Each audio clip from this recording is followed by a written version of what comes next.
इसमें हम पढ़ेंगे भारतीय संविधान के विकास का इतिहास कि आखिर भारतीय संविधान बना कैसे, और संविधान सभा के बारे में पढ़ेंगे जिससे बहुत से प्रश्न एग्जाम में बनते हैं। और हम पूरे इस टॉपिक को एक कहानी की तरह पढ़ेंगे। आप भी इसमें इन्वॉल्व होइएगा और इसे आपको रटना नहीं है, बस एक कहानी की तरह समझना है और वीडियो को पूरा कॉन्सेंट्रेशन के साथ सुनना है। आप इस वीडियो को अगर पूरा एंड तक देख लेंगे तो आपका इस टॉपिक से क्वेश्चन कभी गलत नहीं होगा। तो चलिए बिना देरी किए हुए वीडियो को शुरू करते हैं। तो चलिए वीडियो की शुरुआत करते हैं और भारतीय संविधान के विकास के इतिहास के बारे में पढ़ते हैं कि आखिर भारतीय संविधान बना कैसे। पर उससे पहले हमें ये पता होना चाहिए कि आखिर संविधान कहते किसको हैं। तो संविधान किसी भी देश का कानूनी दस्तावेज है और किसी भी देश का संविधान उसकी राजनीतिक व्यवस्था का वह बुनियादी सांचा ढांचा निर्धारित करता है जिसके अंतर्गत उसकी जनता शासित होती है। मतलब कि जनता पर शासन करने के लिए एक कानूनी दस्तावेज होता है जिसे संविधान कहते हैं। तो किसी भी देश का शासन व्यवस्था को चलाने के लिए वहाँ का संविधान होता है। और संविधान दो तरह का होता है, लिखित और अलिखित। लिखित उदाहरण के तौर पर भारत का संविधान ये लिखित संविधान है, और अलिखित ब्रिटेन का संविधान हो गया, सऊदी अरब का संविधान हो गया, ये अलिखित संविधान है। ये भी पूछा गया एग्जाम में। तो हम भारतीय संविधान को 3 फेजेज में पढ़ेंगे। पहला 1773 का रेगुलेटिंग एक्ट, दूसरा 1935 भारत शासन अधिनियम, और तीसरा प्रमुखता जिससे हमारा संविधान बना है जिसके तहत 1946 का कैबिनेट मिशन। तो हम 1773 का रेगुलेटिंग एक्ट क्यों पढ़ेंगे मैं आपको बता देता हूँ, क्योंकि उसमें अंग्रेजों का शासन था, आपको पता ही होगा। पर संविधान कहते किसको हैं? जनता पर शासन करने के लिए जो कानून बनाया जाए। तो अंग्रेजों ने अपने भले के लिए, भले ही उन्होंने अपने भलाई के लिए कानून बनाया हो, पर वो भारत का ही पार्ट था। तो इसलिए इसकी शुरुआत, भारत के संविधान की शुरुआत 1773 से ही होती है। तो हम यहाँ से शुरुआत करेंगे और बहुत ही महत्वपूर्ण है, इससे भी प्रश्न बनते हैं। तो हम पढ़ते हैं 1773 ईस्वी का रेगुलेटिंग एक्ट। तो 1757 की प्लासी की लड़ाई हुई और 1764 में बक्सर का युद्ध हुआ। आपको पता है इतिहास के बहुत ही महत्वपूर्ण युद्ध हैं। इसी के बाद अंग्रेजों ने पूरे बंगाल पर कब्जा कर लिया था, 1757 की प्लासी की लड़ाई के बाद और 1764 के बक्सर के युद्ध के बाद। तो अंग्रेजों द्वारा जीत लिए जाने के बाद बंगाल पर ब्रिटिश ईस्ट इंडिया कंपनी का शासन हो गया। और इसी शासन को अपने अनुकूल बनाए रखने के लिए अंग्रेजों ने समय समय पर कई एक्ट पारित किए, जिसके तहत 1773 का ये रेगुलेटिंग एक्ट पारित हुआ और उसमें भारतीय संविधान के विकास के लिए सीढ़ियाँ बनी। तो ये भारतीय संविधान के का शुरुआत यहीं से हुई, रेगुलेटिंग एक्ट से। तो रेगुलेटिंग एक्ट था क्या? तो रेगुलेटिंग एक्ट के तहत ही आपको बता दूं कि 1774 ईस्वी में कोलकाता में सुप्रीम कोर्ट की स्थापना की गई। तो भारत में सबसे पहले कलकत्ता में सुप्रीम कोर्ट की स्थापना की गई। और ये बहुत बार पूछा गया है कि पहले मुख्य न्यायाधीश कौन थे।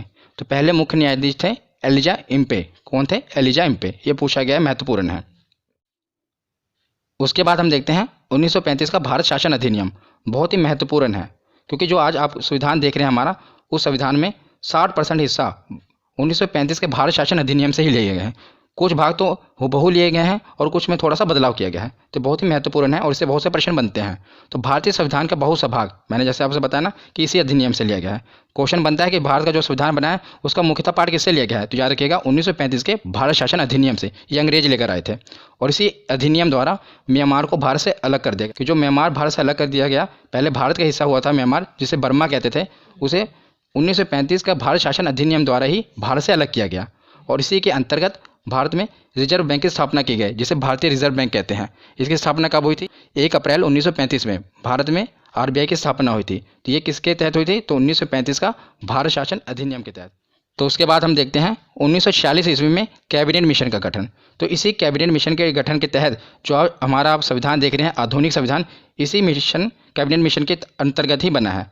तो जुलाई 1946 ईस्वी में कैबिनेट मिशन के तहत भारतीय संविधान के निर्माण के लिए संविधान सभा का गठन किया गया। तो संविधान सभा का गठन किया गया कि ताकि जो भारत का संविधान है बनाया जाए।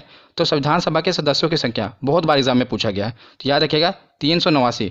कुल कितने सदस्य थे संविधान सभा में? तो 389 सदस्य थे। तो उसमें से 292 ब्रिटिश प्रांतों के प्रतिनिधि थे। तो ब्रिटिश प्रांतों के प्रतिनिधि कैसे, मैं आपको बताता हूँ। जैसे कि जो हमारा पूरा भारत था, पूरे भारत पर अंग्रेजों का अधिकार नहीं था। लगभग 60% जो हिस्सा था उस पर पूरा डायरेक्ट अंग्रेजों का अधिकार था। और जो लगभग 40% हिस्सा है उसमें राजा रजवाड़ों, जो देशी रियासतें हैं, उनका अधिकार था। कहीं पर फ्रांस का अधिकार था, कहीं पर पुर्तगाल का अधिकार था। मतलब 60% तो डायरेक्ट अंग्रेजों के अधीन था। तो उसे हम ब्रिटिश प्रांत कहते हैं। और बाकी जो देशी रियासतें हैं इस पर राजा रजवाड़ों का अधिकार था। जैसे राजस्थान हो गया, कुछ हिस्सा मध्य प्रदेश का हो गया, वहाँ पर राजा रजवाड़ों का अधिकार था, इसीलिए उसे हम देशी रियासत कहते हैं। ठीक है। तो जब हमारा संविधान बना तो 292 ब्रिटिश प्रांतों के प्रतिनिधि आए, जहाँ पर मतलब ब्रिटिश सरकार का डायरेक्ट अधिकार था, वहाँ से 292 मेंबर चुने गए। और 93 देशी रियासतों के प्रतिनिधि आए, मतलब जो राजा थे वो 93 देशी रियासतों के प्रतिनिधि मेंबर बन गए। और 4 चीफ कमिश्नर। तो ये संख्या पूछी जाती है ज़्यादातर कि ब्रिटिश प्रांतों के प्रतिनिधि कितने थे? तो याद रखिएगा 292। और 93 थे देसी रियासतों के, और कुल कितने थे तो 389 थे। तो उसके बाद अब हम आगे देखते हैं संविधान सभा की कार्यवाही कि आखिर हमारा संविधान बना कैसे। तो उसमें मुख्यतः आपको 3 डेट याद रखनी है। एक 9 दिसंबर 1946, उसके 2 दिन आप जोड़ देंगे तो 11 दिसंबर 1946, उसमें 2 दिन आप जोड़ देंगे तो 13 दिसंबर 1946। ना जाने कितनी बार एग्जाम में ये डेट पूछी गई है। तीनों डेट बहुत ही महत्वपूर्ण है, आपको रटना नहीं है, बस आपको मैं याद करा दूंगा। देखिए कैसे। तो शुरुआत आप देखते हैं 9 दिसंबर 1946, बहुत ही महत्वपूर्ण दिन है, क्योंकि संविधान सभा की जो पहली बैठक हुई, हमारा संविधान कैसे बनेगा, उसकी रूपरेखा क्या होगी, सब कुछ पहली बैठक 9 दिसंबर 1946 ईस्वी के दिन हुई। तो ये बहुत ही ऐतिहासिक दिन है। पर इस बैठक का मुस्लिम लीग ने बहिष्कार किया। तो पूछा गया है कि संविधान सभा का बहिष्कार किसने किया था, तो मुस्लिम लीग ने। मुस्लिम लीग ने बहिष्कार क्यों किया, क्योंकि मुस्लिम लीग ने अलग अलग देश की मांग कर रहे थे, वो पाकिस्तान की मांग कर रहे थे, इसलिए उन्होंने संविधान सभा का बहिष्कार कर दिया। तो जब ये संविधान सभा की बैठक हुई तो उसमें एक अध्यक्ष भी चुनना था, क्योंकि एक अध्यक्ष तो जरूरी है। पर जब बहिष्कार हो गया तो सभा ने सोचा कि पहले एक अस्थायी अध्यक्ष चुन लेते हैं, उसके बाद हम स्थायी अध्यक्ष चुन लेंगे। तो सभा ने निर्णय लिया, संविधान सभा ने, कि हम एक अस्थायी सदस्य चुनेंगे। तो सभा का जो सबसे बुजुर्ग सदस्य था डॉक्टर सच्चिदानंद सिन्हा, ये सबसे सीनियर थे, इन्हें अस्थायी अध्यक्ष चुन लिया गया कि जब तक स्थायी अध्यक्ष नहीं हो जाता आप अस्थायी अध्यक्ष रहेंगे। पर उसके 2 दिन बाद जब संविधान सभा की बैठक हुई तो डॉक्टर राजेंद्र प्रसाद को संविधान सभा का स्थायी अध्यक्ष चुन लिया गया। बहुत ही महत्वपूर्ण है दोनों, याद रखिएगा। जब आपसे पूछा जाए कि संविधान सभा का अस्थायी अध्यक्ष कौन थे, तो याद रखिएगा डॉक्टर सच्चिदानंद सिन्हा थे, डॉक्टर सच्चिदानंद सिन्हा। पर जब पूछा जाए कि स्थायी अध्यक्ष कौन थे, तो डॉक्टर राजेंद्र प्रसाद। तो उसके 2 दिन बाद 9 हो गई, फिर 11 दिसंबर 1946 हो गई। अब देखते हैं 13 दिसंबर 1946। तो 13 दिसंबर 1946 को जवाहरलाल नेहरू ने सभा के समक्ष उद्देश्य प्रस्ताव, जिसे हमारे भारतीय संविधान की प्रस्तावना कहते हैं, उसे पेश किया, और इसी के साथ संविधान बनने की कार्यवाही शुरू हुई। तो ये क्वेश्चन पूछा जाता है कि जवाहरलाल नेहरू ने उद्देश्य प्रस्ताव कब पेश किया, तो इसे 13 दिसंबर को, जब अध्यक्ष बन गए उसके बाद ही आगे कार्यवाही शुरू होगी संविधान सभा की। उसके 2 दिन बाद 13 दिसंबर को उन्होंने उद्देश्य प्रस्ताव पारित किया, पेश किया संविधान सभा के। तो उसके बाद हम कुछ प्रमुख समितियों के अध्यक्ष देख लेते हैं। ये सभी मोस्ट इंपॉर्टेंट है, बहुत बार एग्जाम में डायरेक्ट पूछे जाते हैं, और 1 नंबर का आपको कुछ नहीं करना, बस इसको देखिए कैसे याद करते हैं। सबसे पहले संचालन समिति। तो संविधान सभा के अध्यक्ष कौन थे, तो डॉक्टर राजेंद्र प्रसाद, वही संचालन समिति के अध्यक्ष थे। उसके बाद प्रारूप समिति, यानी कि ड्राफ्टिंग समिति, कि संविधान की रूपरेखा क्या होगी, कैसे बनाना है, तो उसके अध्यक्ष सभी को पता ही होना चाहिए, बाबा साहब डॉक्टर भीमराव अंबेडकर, ये प्रारूप समिति के अध्यक्ष थे। तीसरा याद रखना है आपको, प्रांतीय संविधान समिति। प्रांतीय मतलब कि जैसे आपको पता है भारत आज हम राज्य कहते हैं ना, उस समय प्रांतों में बटा हुआ था। तो इस सभी प्रांतों को एकजुट किसने किया, भारत को एकजुट किसने किया, तो सरदार वल्लभ भाई पटेल ने। इससे आप याद रख सकते हैं ये प्रांतीय संविधान समिति के अध्यक्ष कौन थे, तो सरदार वल्लभ भाई पटेल।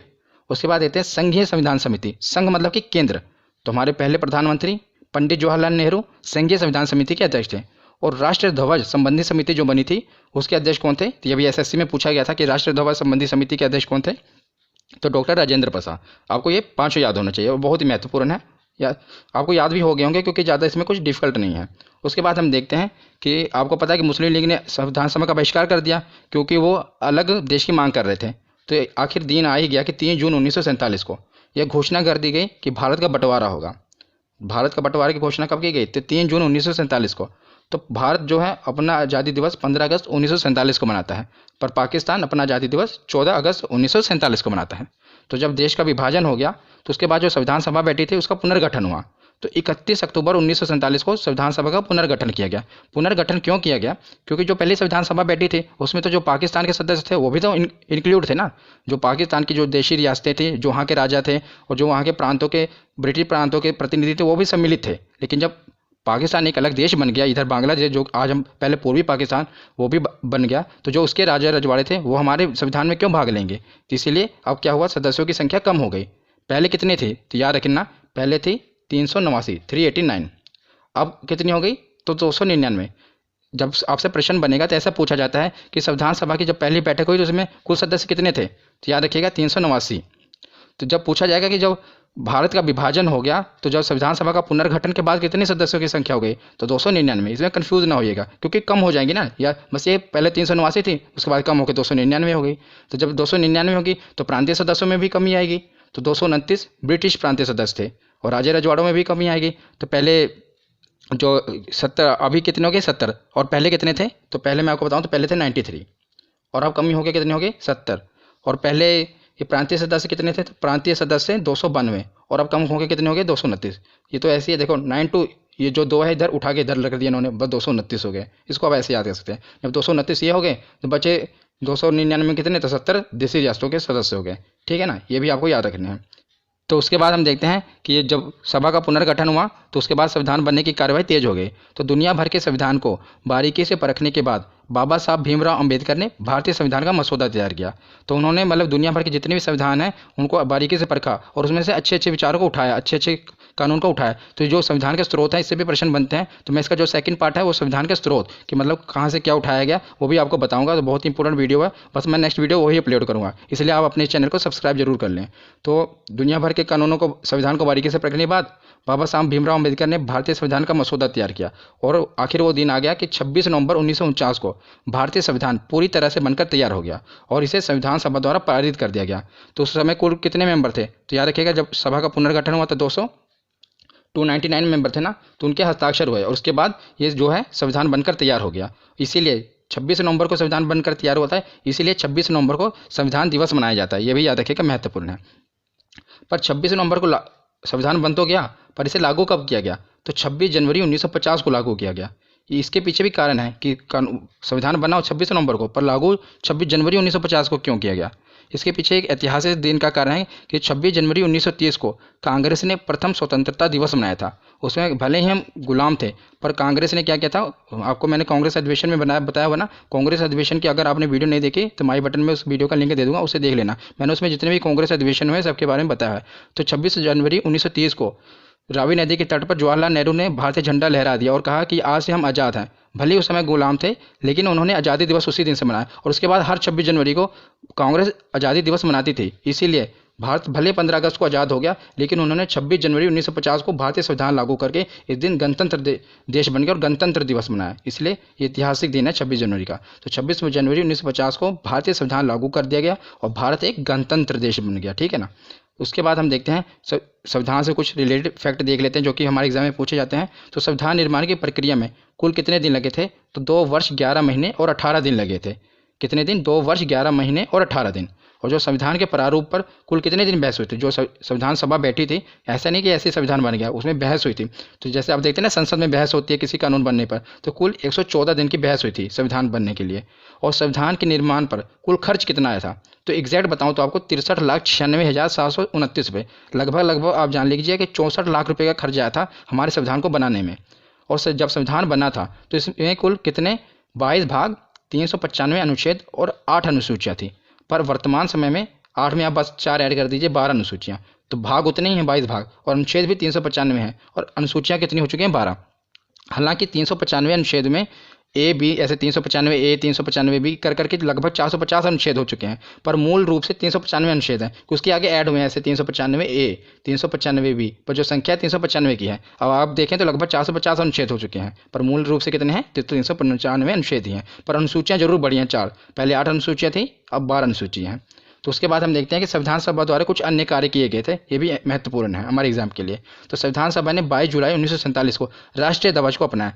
तो तिरंगा, हमारा भारत का तिरंगा, इसे 22 जुलाई 1947 को राष्ट्रीय ध्वज को अपनाया गया था संविधान सभा के द्वारा। ये डेट याद रखना, कब, 22 जुलाई 1947 को। और 24 जनवरी 1950 को राष्ट्रगान को अपनाया गया। कब जनगण मन कब अपनाया गया, तो 24 जनवरी 1950 को। जो हमारा क्या कहते हैं संविधान 26 जनवरी को लागू किया गया ना, उसे 2 दिन पहले ही राष्ट्रगान अपना लिया गया। और 2 दिन बाद जिस दिन हमारा संविधान लागू हुआ तो राष्ट्रगीत उस दिन अपनाया गया था। याद रखेगा 26 जनवरी 1950 को राष्ट्रगीत अपनाया गया था। 3 चीज़ें फिर देख लीजिएगा। 22 जुलाई 1947 को राष्ट्रीय ध्वज अपनाया गया। जब किसी देश का संविधान है तो एक झंडा भी तो होना चाहिए ना, तो हमारा तिरंगा 22 जुलाई को अपनाया गया, 22 जुलाई 1947 को। और 24 जनवरी 2 दिन पहले राष्ट्रगान अपना लिया गया। और 26 जनवरी को एग्जैक्ट उसी दिन जिस दिन संविधान लागू हुआ राष्ट्रगीत अपना लिया गया, वंदे मातरम। तो उसके बाद हम देखते हैं स्वतंत्र भारत का पहला मंत्रिमंडल। ये वीडियो का आखिरी पार्ट होगा, बहुत ही महत्वपूर्ण है। डायरेक्ट 1 नंबर का क्वेश्चन पूछा जाता है कि 1947 में जब भारत आज़ाद हुआ तो उस समय का मंत्रिमंडल कौन कौन था, मतलब कौन कौन से मंत्री थे। तो हमारे पहले प्रधानमंत्री कौन थे, सबको पता ही होगा, पंडित जवाहरलाल नेहरू। पहले गृह मंत्री कौन थे, तो लौह पुरुष सरदार वल्लभ भाई पटेल हमारे पहले गृह मंत्री थे।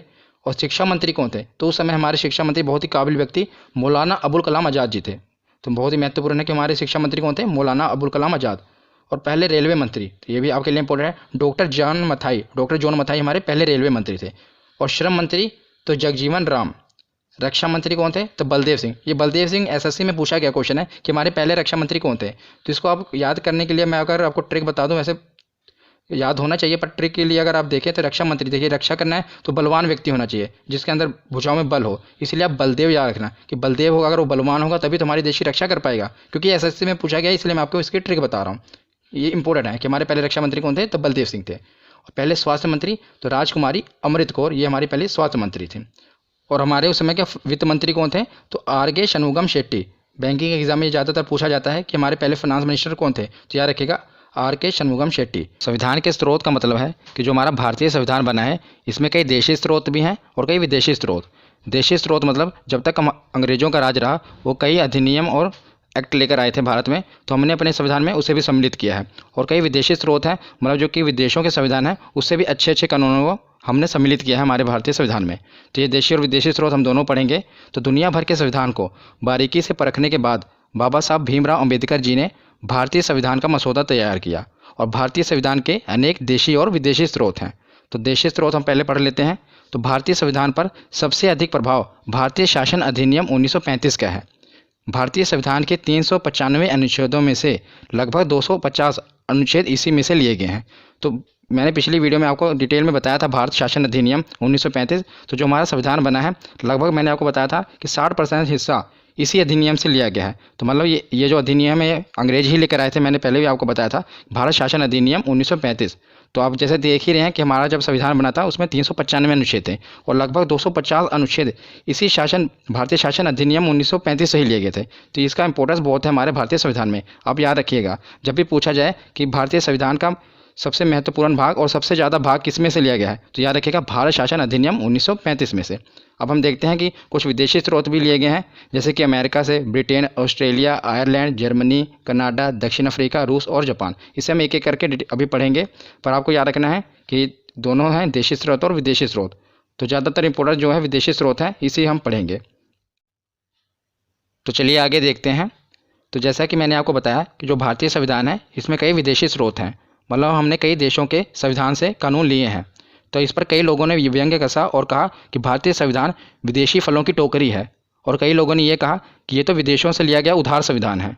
तो इस पर बाबा साहब भीमराव अम्बेडकर जी ने कहा था कि संविधान के मूल विचारों पर किसी देश का पेटेंट नहीं है और इसमें से अच्छे विचारों को लिया जा सकता है। ये कथन मैं आपको क्यों बता रहा हूँ, क्योंकि अभी जो एग्ज़ाम चल रहे हैं आरआरबी एनटीपीसी में, उसमें ये कथन दिया गया था और पूछा गया था कि बताइए ये कथन किसने कहा है। तो आपको याद रखना है कि बाबा साहब भीमराव अम्बेडकर जी ने यह कथन कहा था जब उन पर लोगों ने ये व्यंग कसा था कि ये तो विदेशी फलों की टोकरी है और ये संविधान जो है उधार लिया गया संविधान है विदेशों से। तब उस पर बाबा साहब भीमराव अम्बेडकर जी ने कहा था कि संविधान के मूल विचारों पर किसी देश का पेटेंट नहीं है और इसमें से अच्छे विचारों को लिया जा सकता है।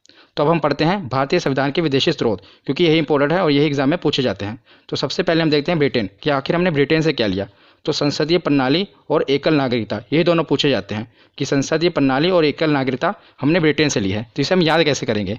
तो जैसा कि आपको पता है कि हम पर ब्रिटेन ने अभी तक राज किया था, तो हमने संसदीय प्रणाली उसी से उठा ली कि संसदीय प्रणाली हमने कहाँ से उठा ली, ब्रिटेन की, और एकल नागरिकता भी वहीं से उठाई है। तो एकल नागरिकता क्या होती है, भारत में एकल नागरिकता का कंसेप्ट है, ये हमने ब्रिटेन से लिया।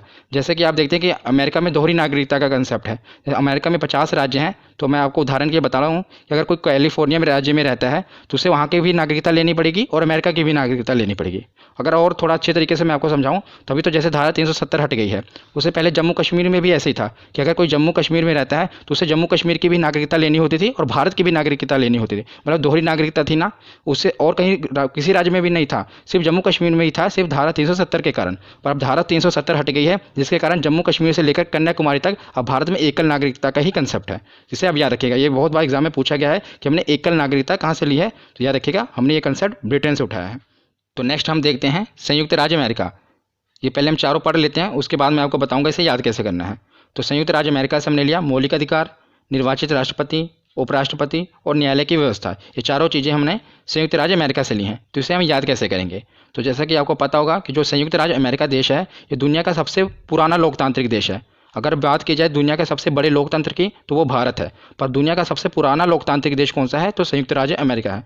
वहाँ के लोग जो हैं वो अपने अधिकारों के लिए लड़ जाते हैं। इसलिए आपको याद रखना है कि जो मौलिक अधिकार है वो संयुक्त राज्य अमेरिका से लिया गया है, क्योंकि वो एक पुराना, सबसे पुराना लोकतांत्रिक देश है। वहाँ के लोग अपने अधिकारों के लिए खड़े हो जाते हैं। इसलिए हमने मौलिक अधिकार कहाँ से उठाए? संयुक्त राज्य अमेरिका से उठाए। और आपको पता ही होगा ये एक पावरफुल कंट्री है, शक्तिशाली देश है, इसलिए जो पावर वाली चीज़ें हैं वो भी हमने वहीं से उठाई। जैसे राष्ट्रपति का कॉन्सेप्ट हो गया, उपराष्ट्रपति हो गया, न्यायालय की व्यवस्था दंडित करने के लिए हो गई, ये पावर वाली चीज़ें हमने कहाँ से उठाई हैं? तो ये संयुक्त राज्य अमेरिका से उठाई हैं। ये याद करने की ट्रिक हो गई, जिससे आप इसे आसानी से याद रख सकते हैं। ज़्यादातर यही पूछा जाता है कि मौलिक अधिकार हमने कहाँ से लिए हैं, तो याद रखिएगा संयुक्त राज्य अमेरिका से लिए हैं। उसके बाद हम देखते हैं आयरलैंड से हमने क्या क्या लिया है। दोनों ही बहुत इंपॉर्टेंट है। और ये जो पहला वाला, ये तो पता नहीं कितनी बार पूछा जा चुका है कि राज्य के नीति निर्देशक तत्व हमने कहाँ से लिए हैं, तो ये याद रखना आयरलैंड से लिए हैं, राज्य के नीति निर्देशक तत्व। और दूसरा, राज्यसभा में राष्ट्रपति द्वारा सदस्यों का नामांकन जो किया जाता है, ये वाला कंसेप्ट भी हमने आयरलैंड से उठाया है। तो आपको पता ही होगा कि राज्यसभा में राष्ट्रपति द्वारा जो सदस्य हैं, कितने सदस्य नामांकित किए जाते हैं? याद रखिएगा 12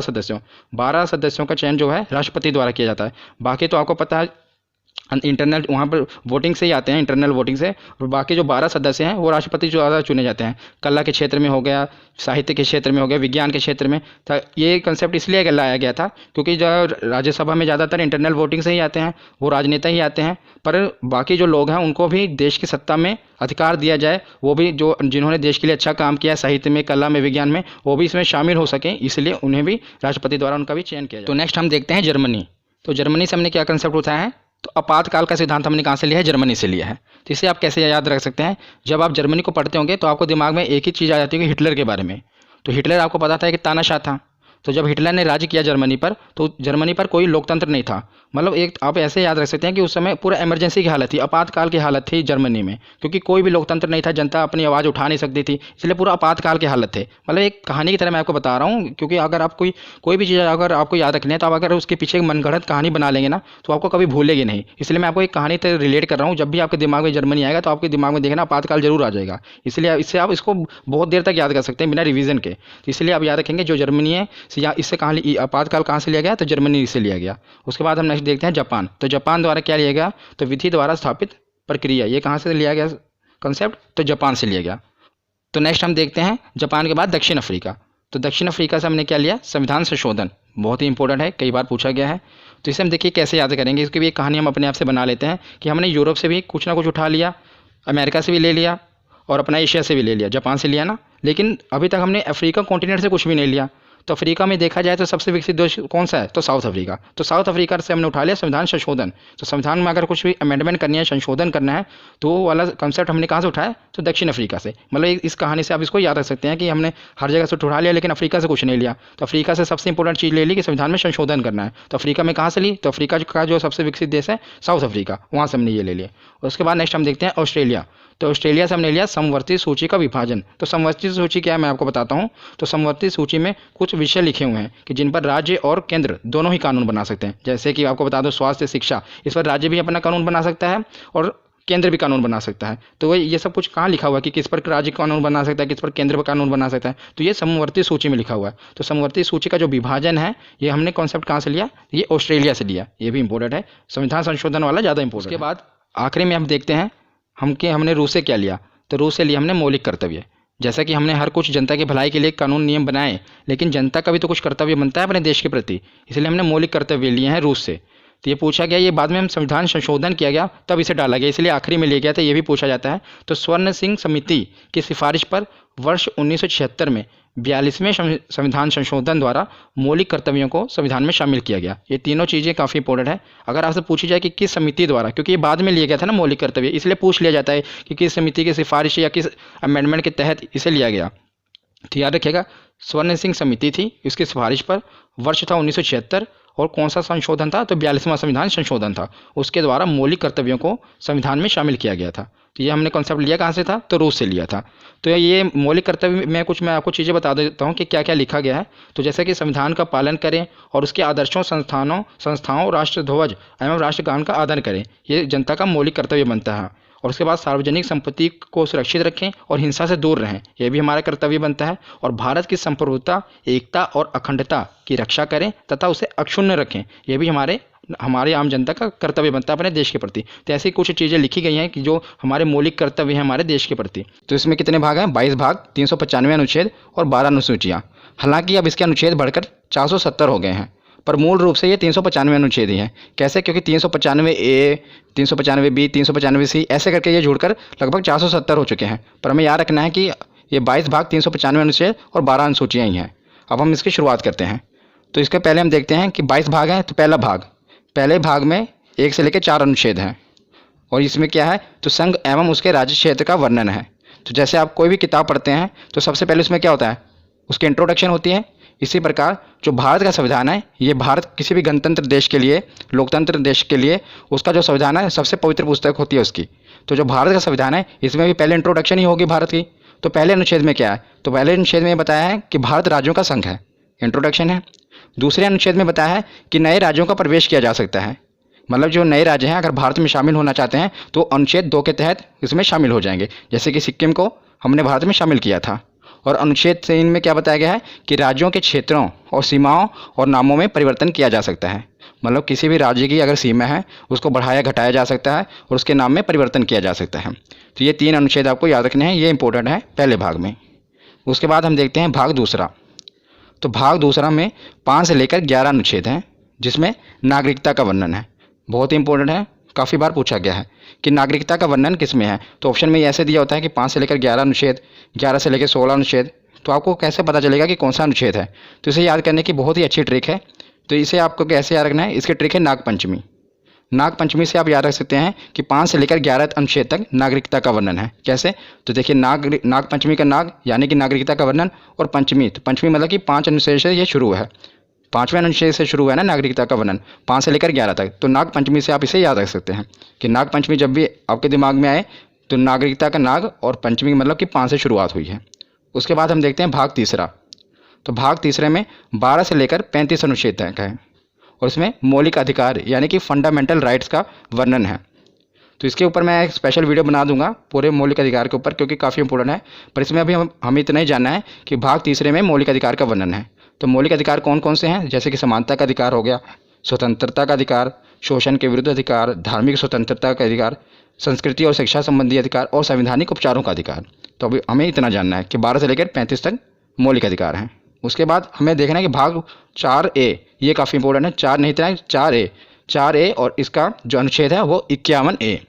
इसमें मौलिक कर्तव्य का वर्णन है कि जैसे कि जो हमारा संविधान बना है, संविधान में हमारी भलाई के लिए बहुत से कानून हैं, पर जनता का भी तो ये फ़र्ज बनता है कि उसके देश के प्रति, तो इसलिए हमारे कुछ मौलिक कर्तव्य भी निर्धारित किए गए हैं। ये मैं कहाँ से ले गया है, तो ये स्रोत है जो है ये रूस से लिया गया है मौलिक कर्तव्य, मैंने आपको पिछली वीडियो में बताया था। जिसके रिलेटेड ये भी पूछा जाता है कि किसकी सिफारिश पर मौलिक कर्तव्य को संविधान में जोड़ा गया, क्योंकि इसे बाद में जोड़ा गया था। तो स्वर्ण सिंह समिति की सिफारिश पर वर्ष 1976 में, याद रखिएगा वर्ष 1976 में 42वें संविधान संशोधन, मतलब संविधान में अमेंडमेंट किया गया था और 42वें संविधान संशोधन के तहत इसे संविधान में शामिल किया गया था, किसे, मौलिक कर्तव्य को। ये सब कुछ पूछा जाता है कि किस संविधान संशोधन के तहत और कौन सी समिति की सिफारिश पर। तो स्वर्ण सिंह समिति थी और 42वां संविधान संशोधन था। तो 4A के बाद अब हम आगे देखते हैं भाग 5 और भाग 6। इसको साथ ही साथ याद करेंगे, क्योंकि साथ ही साथ इसको आप याद करोगे तो बहुत आसानी से याद हो जाएगा। मैं ट्रिक से आपको बताऊंगा। तो भाग 5 में है 52 से लेकर 151 अनुच्छेद और भाग 6 में है 152 से लेकर 237 अनुच्छेद। ये आपको नहीं भी पता होगा तो काम चल जाएगा, क्योंकि मेन क्या पूछा जाता है मैं आगे आपको बताता हूँ। तो भाग 5 में मेन नहीं है, राष्ट्रपति के बारे में बताया गया है, और भाग 6 में राज्यपाल, क्योंकि दोनों एक ही जैसे हैं। केंद्र में जो भूमिका राष्ट्रपति की होती है वही किसी भी राज्य में भूमिका राज्यपाल की होती है, इसलिए मैं इसको साथ साथ कवर कर रहा हूँ, क्योंकि इस तरह आप पढ़ेंगे तो आपको ज़्यादा देर तक याद रहेगा। तो राष्ट्रपति का सबसे ज़्यादा इंपॉर्टेंट अनुच्छेद 52, इतनी बार एग्जाम में पूछा गया, हर बार शिफ्ट में पूछा ही जाता है कि राष्ट्रपति का पद किस अनुच्छेद में वर्णन है, तो अनुच्छेद 52 में। तो इसको आप याद कैसे करेंगे, तो मैं इसको आपको याद करने का तरीका बताता हूँ। तो इसको याद करने की एक ट्रिक है, देखिए अगर आप कोई चीज़ इमेज से याद करते हैं ना तो आपके माइंड में ज़्यादा देर तक रहती है, सबकॉन्शियस माइंड में आपके बैठ जाती है और वो चीज़ आप ज़्यादा देर तक याद रख सकते हैं। इसलिए मैं आपको इसे इमेज से याद कराऊंगा। तो आप देख रहे हैं ना अनुच्छेद 52 है, इसी डिजिट से हमें याद होगा राष्ट्रपति पद के बारे में। देखिए जो ये 2 देख रहे हैं ना, ये अब दो ऐसा लग रहा है जैसे किसी के आगे झुका हुआ है, गिड़गिड़ा रहा है। आगे आप देख रहे हैं ये 5 मतलब राष्ट्रपति। जब भी आपके दिमाग, क्योंकि जब भी आपको ये आएगा ना तो ऑप्शन ऐसे आएगा 52, ऑप्शन 53, 54, मतलब 7 वाले आएंगे और आपसे पूछा जाएगा कि राष्ट्रपति पद का वर्णन किस में है। तो आपको देखते ही पता लगना जाना चाहिए कि जो इसके आगे जो 2 है वो आपको ऐसा लग रहा है ना कि झुका हुआ है, और आपको पता है राष्ट्रपति के हाथ में बहुत पावर होती है, वो चाहे तो किसी की फांसी की सजा भी माफ़ कर सकता है। तो जो 2 है वो अलग रहा है कि आगे उसके गिड़गिड़ा रहा है और माफ़ी मांग रहा है, और जो 5 है आपको देख रहे हैं ना बैठा हुआ है। तो इससे आप पता लगता है कि जो राष्ट्रपति का पद है अनुच्छेद 52 में, ये एक ट्रिक है जिससे आप इसको याद रख सकते हैं। उसके बाद देखते हैं अनुच्छेद 53। अनुच्छेद 53 में क्या है, राष्ट्रपति का पद है तो उसके पास शक्तियाँ भी होंगी और कार्य भी होंगे। तो अनुच्छेद 53 में शक्ति और कार्य का वर्णन है। उसके बाद देखते हैं अनुच्छेद 54। 54 निर्वाचन, देखिए इसकी राइमिंग बैठी ना, 54 निर्वाचन। तो अनुच्छेद 54 में क्या है कि राष्ट्रपति का निर्वाचन कैसे किया जाना है, ये उसमें बताया गया है। और उसके साथ हम देखते हैं राज्यपाल का। तो राज्यपाल का भी आप साथ ही में याद करिएगा, बस इसमें क्या करना है, +1 जोड़ना है। तो जैसे 52 है, 52 में क्या हुआ 53, जो आपने एक जोड़ा वो उसके आगे लगा देना है, क्योंकि राष्ट्रपति और राज्यपाल साथ ही साथ चलते हैं, इसीलिए 52 है, 52 में एक जोड़ देना है। 53 के आगे आप एक लगा देंगे, तो ये राज्यपाल का पद हो गया। और अनुच्छेद 53 में क्या था, शक्ति कार्य, तो इसका अनुच्छेद 154 में शक्ति कार्य, इसमें भी क्या करना है, 53 में एक आपको जोड़ना है, एक 54 हो गया और वही एक उसके आगे लगा देना है। उसके बाद इसमें 54 में निर्वाचन था, इसमें 55 में निर्वाचन है, 54 में आपको एक जोड़ना है और वही एक इसके आगे लगा देना है। तो इन तीनों से आप ये तीनों साथ साथ याद कर रहे हैं, देखा कितनी आसानी तरीके से, और ये सभी 6 के 6 पूछे जाते हैं। आप एक ट्रिक से सबको याद कर सकते हैं। बस आपको क्या करना है, जैसे आपको ये इमेज से याद रहेगा ना राष्ट्रपति पद के बारे में, तो आपको पता हो कि राष्ट्रपति का पद है 52 पे, तो आगे उसकी शक्ति है, उसके बाद निर्वाचन है। तो 52 में आपने एक जोड़ा, कितना हुआ 53, जो आपने एक जोड़ा वो उसके आगे लगा देना 153, तो उसमें राज्यपाल का पद है, उसके आगे उसके शक्ति कार्य हैं, उसका निर्वाचन है। इससे आप दोनों याद रख सकते हैं। उसके बाद हम राष्ट्रपति के आगे देखते हैं कि निर्वाचन तो हो गया, और राष्ट्रपति को हटाया कैसे जाएगा, क्योंकि यह तो लोकतंत्र है, मतलब यहाँ पर कोई भी सिक्योर नहीं है, हर आदमी के पीछे कोई ना कोई बैठा है उसको हटाने के लिए। तो अब इसमें देखते हैं अनुच्छेद 61, ये भी काफ़ी बार पूछा गया है, महाभियोग। तो महाभियोग, इसके द्वारा राष्ट्रपति को उसके पद से हटाया जा सकता है, महाभियोग के द्वारा। महाभियोग के बारे में मैं आपको और भी बताता हूँ कि महाभियोग किसी भी सदन में लाया जा सकता है, चाहे राज्यसभा हो या लोकसभा हो। और महाभियोग लाने से 14 दिन पहले राष्ट्रपति को सूचित करना पड़ता है, मतलब जब भी महाभियोग लाना है उसे 14 दिन पहले राष्ट्रपति को यह सूचित करना पड़ता है कि भाई साहब आप पे महाभियोग लगने वाला है। तो अनुच्छेद 61 के बाद अब हम देखते हैं अनुच्छेद 72, ये भी काफ़ी बार पूछा गया है, क्षमादान। मैंने आपको बताया ना कि राष्ट्रपति के पास ये पावर होती है कि वो किसी को भी क्षमा कर सकता है। तो इसको भी आप कैसे याद करेंगे, बस दो से आपको बस यही इमेज आनी चाहिए कि जो 2 है वो झुका हुआ है और गिड़गिड़ा रहा है। 7 आप देख रहे हैं राष्ट्रपति खड़ा हुआ है, राष्ट्रपति के आगे वो गिड़गिड़ा रहा है कि मुझे क्षमा कर दो, तो इससे आप याद रख सकते हैं क्षमादान। 52 कैसे पता लगता है कि 2, तो आपको पता है कि 2 है आगे, तो मतलब राष्ट्रपति से रिलेटेड है, और उस पर 5 बैठा हुआ है, तो ये राष्ट्रपति का पद है, वो राष्ट्रपति को बैठाया गया है। और 72 में वो खड़ा हुआ है और उसके सामने 2 गिड़गिड़ा रहा है कि मुझे क्षमा कर दो, तो इससे आप नंबरों से खेल सकते हैं। तो उसके बाद हम देखते हैं अनुच्छेद 123, अध्यादेश। ये भी काफ़ी इंपॉर्टेंट है, अध्यादेश।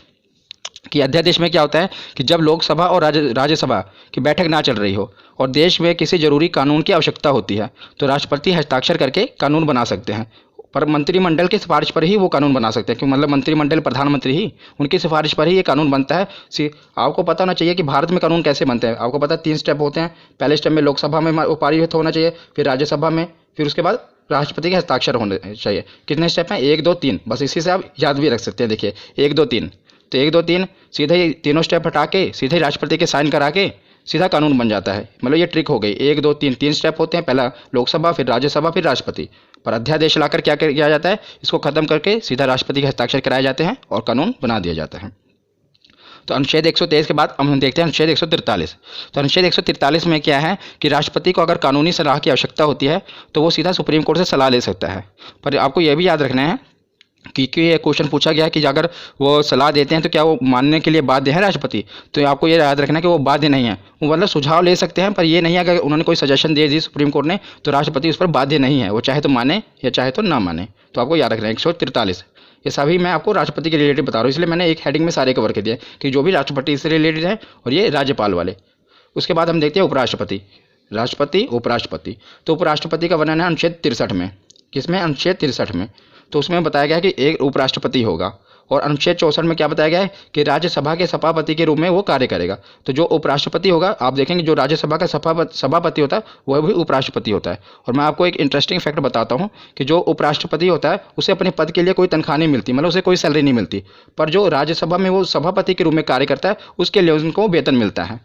तो जो उपराष्ट्रपति को अपने पद के लिए वेतन नहीं मिलता, जैसे राष्ट्रपति को वेतन मिलता है उनके पद के लिए, राज्यपाल को मिलता है, पर उपराष्ट्रपति को उनको पद के लिए वेतन नहीं मिलता, बल्कि जो वो राज्यसभा में सभापति के रूप में होते हैं उसके कार्य के लिए उनको वेतन मिलता है। ये आपको याद रखना है।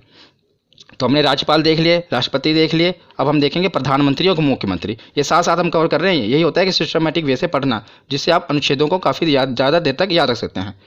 तो हम देखते हैं प्रधानमंत्री। तो सबसे पहले हम देखते हैं अनुच्छेद 74, 75, 76, ये तीनों प्रधानमंत्री से रिलेटेड है। तो इसे आप याद कैसे रखते हैं, पहले तो आपको पता होना चाहिए कि जो प्रधानमंत्री होते हैं अनुच्छेद 74 में जो मंत्रिमंडल होता है ये राष्ट्रपति की सहायता के लिए बनाया होता है, मतलब राष्ट्रपति की सहायता के लिए मंत्रिमंडल का गठन किया जाता है। पर जो इसके हेड होते हैं वो प्रधानमंत्री होते हैं। जैसा कि आपको पता है कि भारत में जो राष्ट्रपति हैं वो तो नाम मात्र के मुखिया हैं, ज़्यादातर पावर किसके हाथ में है, तो प्रधानमंत्री के हाथ में है। पर राष्ट्रपति की सहायता के लिए मंत्रिमंडल का गठन किया जाता है और इसके हेड प्रधानमंत्री होते हैं। तो 74, 75 लगातार ही हैं। और 75 के बाद हम देखते हैं 76 में महान्यायवादी। तो महान्यायवादी कौन होते हैं, तो राष्ट्रपति द्वारा महान्यायवादी की नियुक्ति की जाती है।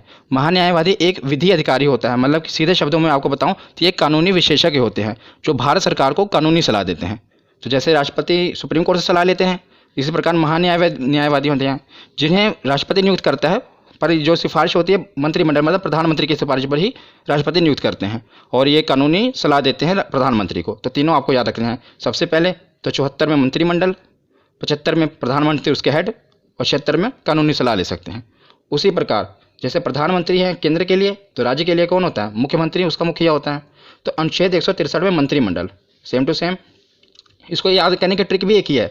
देखिए कैसे, जैसे मैंने आपको वहाँ पर राष्ट्रपति और राज्यपाल में क्या बताया था कि एक जोड़ना है, यहाँ पर एक एक घटाना है। जैसे 74 है, क्योंकि जो अगर आपको देखा जाए प्रधानमंत्री की पोस्ट बड़ी है, मुख्यमंत्री एक स्टेप उससे नीचे ही है। आपको याद करने के लिए बता रहा हूँ, ऐसे नीचे है ना, एक स्टेप नीचे, तो बस आपको एक स्टेप नीचे घटा देना है। जैसे 74 मंत्रिमंडल है, आपको दोनों में एक एक घटा देना है। 4 में से गया 3, 7 एक 6, और जो एक घटा है आपको एक आगे लगा देना है, 163 आ गया।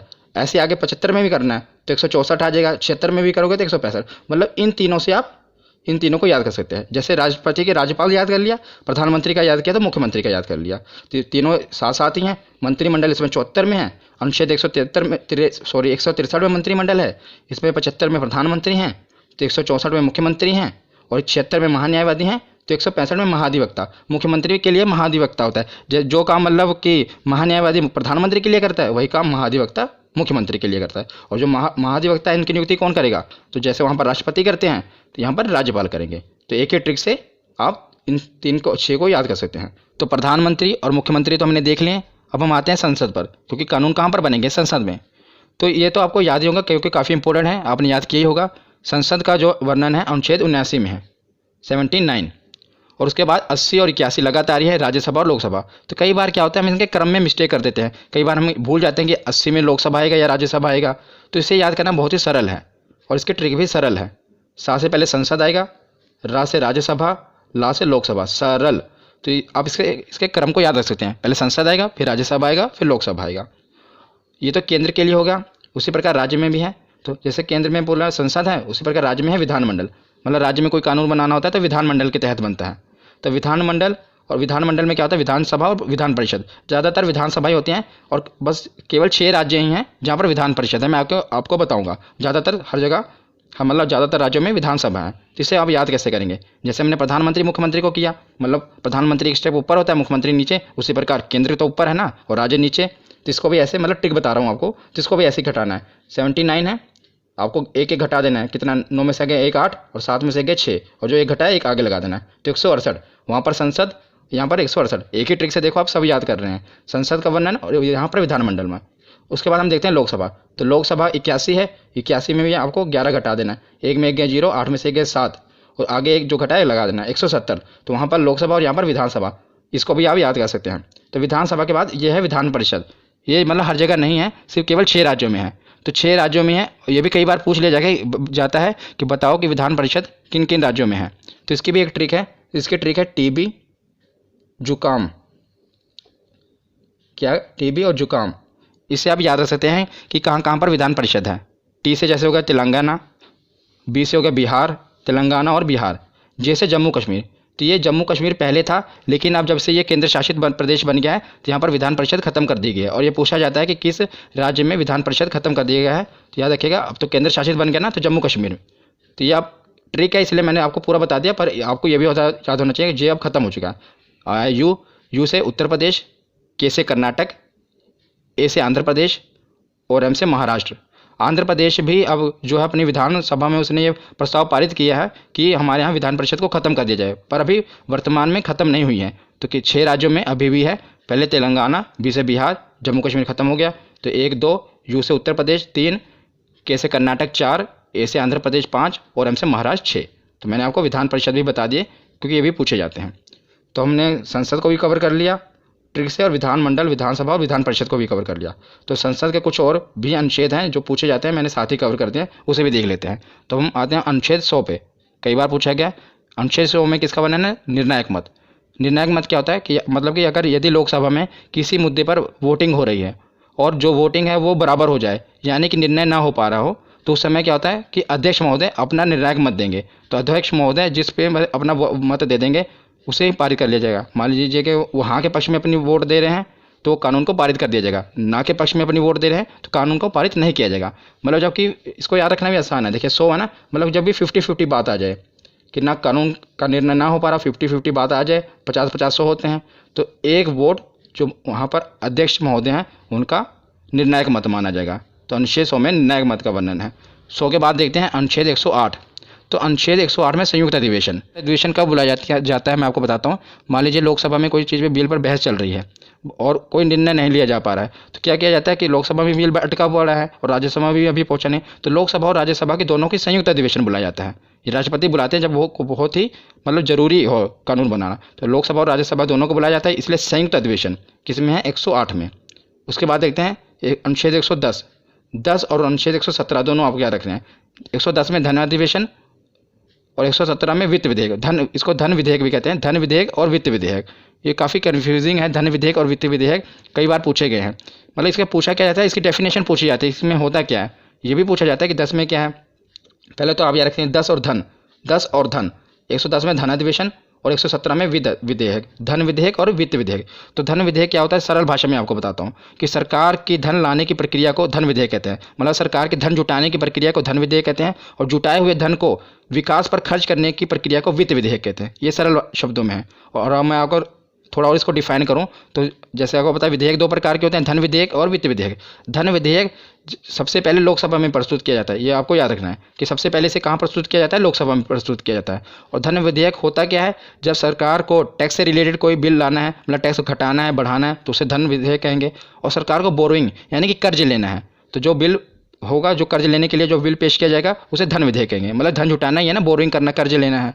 और जो उस कर्ज लिए हुए धन को, मतलब जो भी सरकार ने धन जुटाया है उसको खर्चा करना है, पुल बनाना है, सड़कें बनानी है, तो वो वित्त विधेयक में होगा। तो याद रखिएगा धन विधेयक और वित्त विधेयक ये दोनों साथ साथ हैं। 110 में धन विधेयक है और 117 में वित्त विधेयक है। उसके बाद हम देखते हैं 112 बजट। 12 देखिए, इसको राइमिंग से आप याद सकते हैं, 12 बजट 2 बार बोलेंगे, याद रहेगा। अनुच्छेद 112 बजट। ये भी आपको बजट पता ही होगा कि एक साल का पूरा मतलब जो लेखा जोखा होता है सरकार की, यहाँ पर खर्च करेगी, कहाँ से इनकम आएगी, सब बजट में पेश किया जाता है। मतलब उसमें और 112 के बाद है अनुच्छेद 116। तो जब सरकार बजट पेश करती है तो कई कुछ खर्चे उसमें रह जाते हैं, जो कुछ खर्चों का वर्णन है फिर सरकार बाद में क्या कहते हैं, ये तो नहीं करेगी, बाद में 1 साल के बाद फिर बजट आएगा तब पेश करेगी। बीच में ही बजट से नहीं होता, उसके बीच में ही अलग से बिल के रूप में लाकर संक्षेप में एक बिल पास करा लिया जाता है, जिसे लेखा अनुदान कहते हैं। तो इस पहले बजट पेश होगा, बजट में अगर मतलब कुछ रह गया, कुछ खर्चे का वर्णन नहीं है, तो लेखा अनुदान में अनुच्छेद 116। तो आपको ये याद रखना है।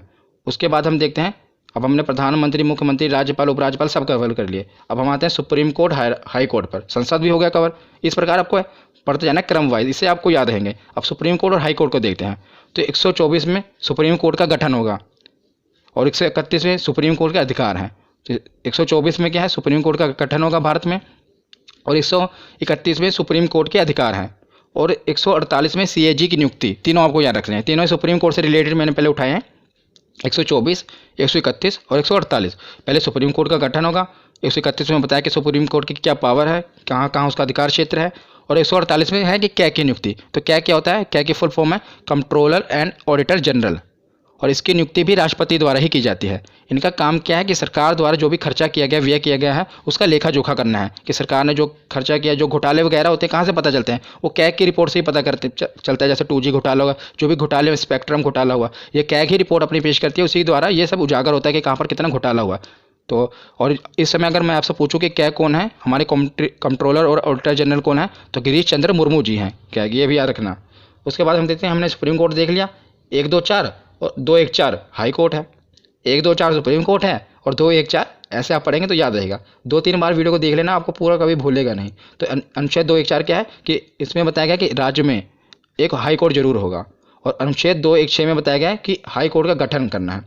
पहले बताया कि राज्यों के लिए हाई कोर्ट होगा, और इसमें 216 में क्या है कि हाई कोर्ट का गठन करना है, कैसे होगा वो बताया गया है।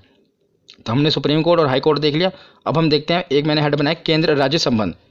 इसमें जितने भी अनुच्छेद हैं ये काफ़ी इंपॉर्टेंट हैं, ये अलग से पूछे जाते हैं। आपको पहले दो दो करके याद रखना है, 249 250। तो 249 में क्या है कि राज्य सूची विषय पर कानून बनाने की शक्ति। तो राज्य सूची विषय क्या होता है, मैं आपको बताता हूँ कि राज्य सूची मतलब है कि वह विषय जिस पर राज्य कानून बनाता है। राज्य सूची विषय, कुछ विषय होते हैं ना जिस पर सिर्फ राज्य कानून बना सकता है, कुछ पर सिर्फ केंद्र कानून बना सकता है। पर जो राज्य सूची विषय है इसमें सिर्फ राज्य कानून बनाता है।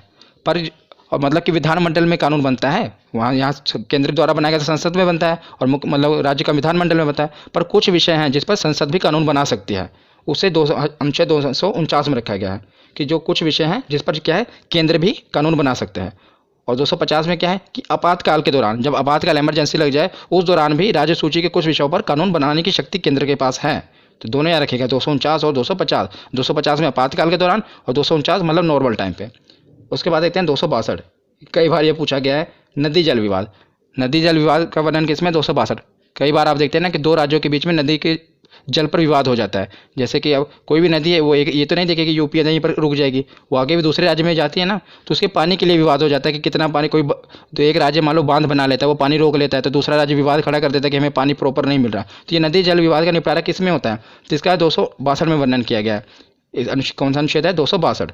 और 262 और 263 आपको साथ में याद रखने हैं। 263 में क्या, अंतर्राज्यीय परिषद, मतलब अंतर्राज्यीय विवाद इसमें है कि दो राज्यों के बीच कोई विवाद हो जाए तो उसे कैसे सुलझाना है, और उस पर संसद कानून बना सकती है। याद रखना, इसमें भी संसद कानून बना सकती है। तो 262 में नदी जल विवाद है और 263 में अंतर्राज्यीय परिषद है। उसके बाद आते हैं 280, ये भी काफ़ी इंपॉर्टेंट है, वित्त आयोग।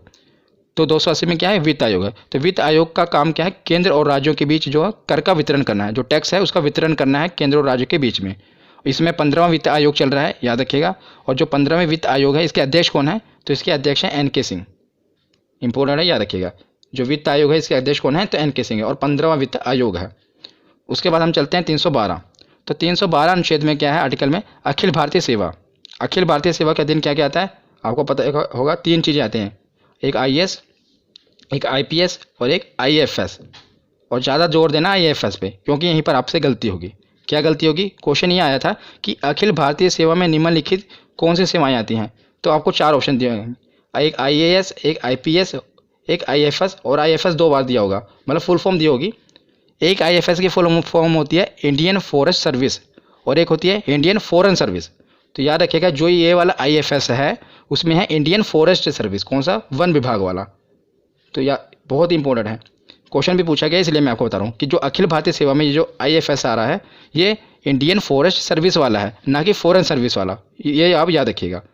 उसके बाद आते हैं 315। तो संघ एवं राज्य के लिए लोक सेवा आयोग, मतलब कि जो UPSC के एग्जाम होते हैं, आपको पता नहीं UPSC का वर्णन किस में है, 315 में। राज्य संघ के लिए मतलब केंद्र के लिए, और राज्य के लिए PCS, कई राज्यों में इसका PSC भी कहा जाता है, और PCS। तो इसका वर्णन कहाँ पर है, अनुच्छेद 315 में।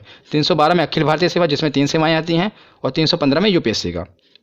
तो केंद्र और राज्य के बाद अब हम आते हैं, हमने संसद भी देख लिया, प्रधानमंत्री मुख्यमंत्री सब कुछ हो गए। अब आते हैं निर्वाचन में, मतलब चुनाव भी तो होने जरूरी है, तभी तो सब चुने जाएंगे। तो निर्वाचन आयोग, तो अनुच्छेद 324 के तहत निर्वाचन आयोग का गठन किया गया, इलेक्शन कमीशन का, किसके तहत, 324। तो उसके बाद आते हैं राजभाषा, और अनुच्छेद 343 के तहत हिंदी हमारी राज्य भाषा है। याद रखिएगा, राज्य भाषा कहा है मैंने, राष्ट्रभाषा नहीं। अनुच्छेद 343 के तहत हिंदी जो हमारी है राज्यभाषा है, और कौन सी लिपि, तो देवनागरी लिपि है। उसके बाद ये है सबसे मोस्ट इंपोर्टेंट, आपातकाल, हर बार पूछे जाते हैं एग्जाम में, और तीनों याद करने में बहुत ही सरल हैं। 352, उसमें 4 जोड़ा 356, उसमें 4 जोड़ा 360, 52 4 56 4 60। तो 352 में क्या है, राष्ट्रीय आपातकाल। तो 352 में क्या है, राष्ट्रीय आपातकाल।